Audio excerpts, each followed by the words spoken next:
Assalomu alaykum, Yakov House obunachilari. Bugungi videorolikimiz ipoteka kreditini bag'ishlanadi. Ya'ni birlamchi bozordan qaysi bankdan necha foizdan ikkilamchi bozorda qaysi bankdan necha foizdan shular haqida gaplashamiz.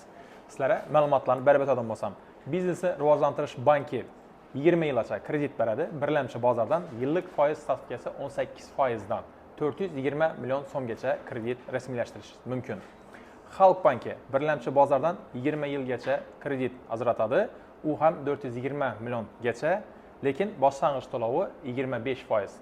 Xalq bankda bir plus taraf bor. Toshkentda olaman desangiz 15% boshlang'ich to'lov bilan olib bilasiz. Ikkilamchi bozor uchun 15 yilgacha beradi, lekin boshlang'ich to'lovi 40% bo'ladi. Xalq bankida 1,2 milliard so'mgacha beriladi kredit. Ipoteka banki yillik stavkasi 17,5% dan 20 yilgacha beradi. Bu ham miqdori 420 million so'mgacha. Ikkilamchi bozor uchun ipoteka 20 yillik qilib beradi. 26% boshlang'ich to'lov bilan 26,99 yillik foiz asosida. Asaka bankiga keladigan bo'lsak, Asaka banki ham 20 yil muddat asosida beradi. Boshlang'ich to'lov 30% bilan yillik 18% dan bu ham 420 million so'mgacha kredit ajratiladi. Milliy bankga keladigan bo'lsak, Milliy bankimiz ham 20 yil beradi, lekin boshlang'ich to'lov 40% bilan yillik stavkasi 17,5% dan bu ham 420 million so'mgacha. Hamkor bankga keladigan bo'lsak, birlamchi bozordan Hamkordan sotib olish uchun 20 yillik kredit ajratiladi. Boshlang'ich to'lovi 30% dan 51% gacha.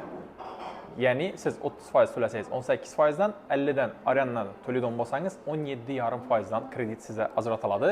Bu ham 420 million so'mgacha. Turan bankga keladigan bo'lsak, Turan bankdan birlamchi kreditimiz ham 20 yil, boshlang'ich to'lov 20% dan yillik stavkasi 18% dan beradi. Buni ham patolog narxi 420 million so'mgacha bo'lgan uy-joylarni xarid qilsangizlar bo'ladi.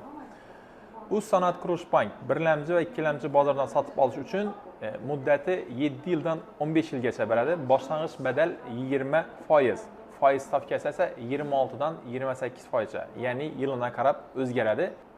Miqdori 1,5 milliard so'mgacha.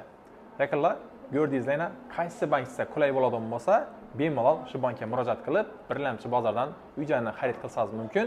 Tushunmagan yeringizga pastda nomer qo'yamiz, o'zimiz ham konsultatsiya berib o'tamiz.